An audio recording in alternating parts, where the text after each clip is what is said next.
Okay, let's unlock the exact roadmap you need to securely buy a car from a private seller in North Carolina.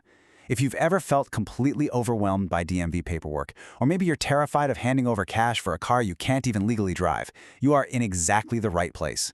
In this explainer, we're going to break down every single form, fee, and requirement so you can navigate this whole process with total confidence.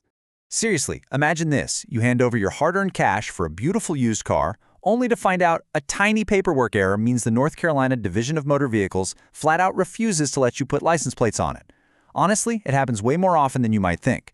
When you buy from a private party, you don't have a dealership handling all that back-end administration for you. It's just you and the seller. And look, the stakes are incredibly high here. Navigating a casual sale puts the burden of regulatory compliance entirely on your shoulders.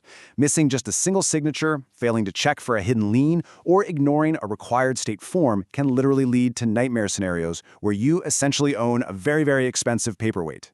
But don't worry. To prevent that, we've organized this bureaucratic maze into a foolproof chronological roadmap. Today's agenda covers the key to your car, must-have legal documents, step-by-step title transfer, taxes, fees, and fines, avoiding common title mistakes, and final steps and disclaimer. You'll know exactly what to do before, during, and after the sale. Starting off with Section 1, the key to your car. Let's understand the absolute basics of vehicle ownership. So the absolute most fundamental element of this entire process is the certificate of title itself. This piece of paper is your ultimate proof of ownership. Without a clean, correctly reassigned title from the seller, you simply do not own the car in the eyes of the law. I don't care how much money you paid them or what kind of handwritten receipt you have. The state tracks ownership strictly through this one official document. Everything we are covering today comes straight from the administrative protocols that are strictly enforced by the North Carolina Department of Transportation and the DMV. They have a highly specific, totally rigid system for transferring that ownership record from the seller's name into yours. Moving to Section 2, must-have legal documents. This is the paperwork you absolutely cannot leave home without. You cannot just show up at the DMV empty-handed and expect to get plates. You must gather this specific checklist to get the keys. You need the original title, your valid NC driver's license, proof of active North Carolina auto insurance, and a lien release, known as Form MVR 80 if the seller had a loan on the car. But most importantly, you need the blue Form MVR 1. This is your official joint application for both the title and the license plate. Don't forget that one.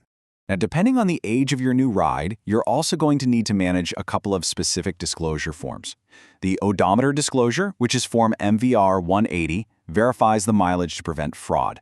And a quick heads up here, for 2011 and newer models, this federal requirement actually extends for 20 years. Then there's Form MVR 181, the damage disclosure. You need this for all transfers to track vehicle history, though the specific physical damage questions really only apply to vehicles that are 5 model years old and newer. Okay, listen up, because this is absolutely crucial. North Carolina is incredibly strict about notarization. You cannot just have the seller quickly sign the back of the title in a grocery store parking lot and hand it over. The seller's signature on the title assignment literally must be witnessed by a commissioned notary public. In fact, if the seller just signs a title in blank without a notary, that is considered a Class 2 misdemeanor in North Carolina. No joke. All right, Section 3, step-by-step title transfer. Let's talk about actually executing the private sale. Let's dive right into the actual point-of-sale interaction. If you follow these exact steps in this specific order, you're going to protect yourself completely. First, visually verify that the VIN on the car's dashboard matches the title exactly. Second, go together with the seller to a notary where they complete the title assignment. Third, you, the buyer, complete the MVR1 form. And yes, your signature on that form needs a notary stamp too. Finally, make sure you've secured an active North Carolina liability insurance policy for the vehicle. While we're talking about the point of sale, let's touch on the bill of sale. Surprisingly, it's not legally mandated by the state for casual private sales, but any smart buyer will always write one up. It prevents future disputes, gives you a solid record of the transaction, and, crucially, it proves the exact purchase price to the DMV for tax purposes later on. Just do it. It's worth the 5 minutes. Next up, Section 4, Taxes, Fees, and Fines. Time to calculate the cost of doing business with the DMV. Now that the ink is dry on your paperwork, expect to pay these base costs at the license plate agency. A standard certificate of title will run you $66.75. If you're in a massive rush and need an instant title, they tack on a $105.75 surcharge. Getting your standard private passenger plates is another $46.25. Just keep in mind, these numbers don't include local transit taxes, which vary by county, or those small fees you'll pay to the notary. North Carolina actually takes a unique approach to sales tax. They don't charge a standard sales tax on vehicles at all. Instead, they levy what's called a 3% highway use tax on the net taxable amount of the car. So, for your typical in-state private sale, just expect to pay 3% of the purchase price right off the bat. And whatever you do, do not procrastinate. You really need to pay close attention to the 28-day rule. North Carolina law requires you to officially apply for the title transfer within 28 days of getting the vehicle. The clock literally starts ticking the moment you buy the car. If you just leave that signed title sitting on your kitchen counter and you miss the deadline, the DMV is going to hit you with an automatic $20 late fee. Moving into Section 5, Avoiding Common Title Mistakes. Let's go over the FAQs and the biggest pitfalls you need to dodge. Even with a perfect roadmap, it is way too easy to hit a bureaucratic pothole. So let's review the biggest traps. We already mentioned that accepting a title signed in blank is illegal. Don't do it. But also, do not forget the lien release. If the title says a bank owns part of the car, you absolutely need Form MVR-8 proving the loan is paid off.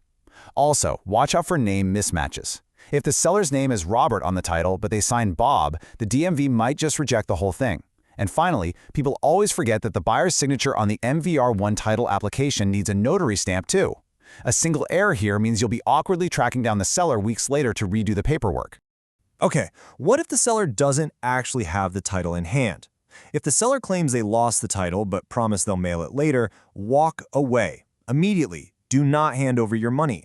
The seller has to officially submit Form MVR-4, pay a $25.50 fee, and wait out a mandatory 15-day aging period before the state will even issue a duplicate title. Only after they have that new paper in hand should you proceed with the sale. Finally, Section 6, Final Steps and Disclaimer. Time to cross the finish line. Before heading to the DMV, make double sure the vehicle has passed its required NC emissions and safety inspection. Once that's clear in the system, gather your pristine, perfect stack of notarized paperwork. That's the title, the MVR-1, your disclosure forms, your ID, and your proof of insurance. March all of that down to your local license plate agency, pay those fees we talked about, and proudly claim your new plates. Now, a quick disclaimer. Please remember, this explainer provides a highly detailed general guide based on current rules, but state laws and fee structures do sometimes change. You should always verify the very latest requirements directly with the NCDMV or consult a legal professional for personalized advice before you finalize a major vehicle transaction.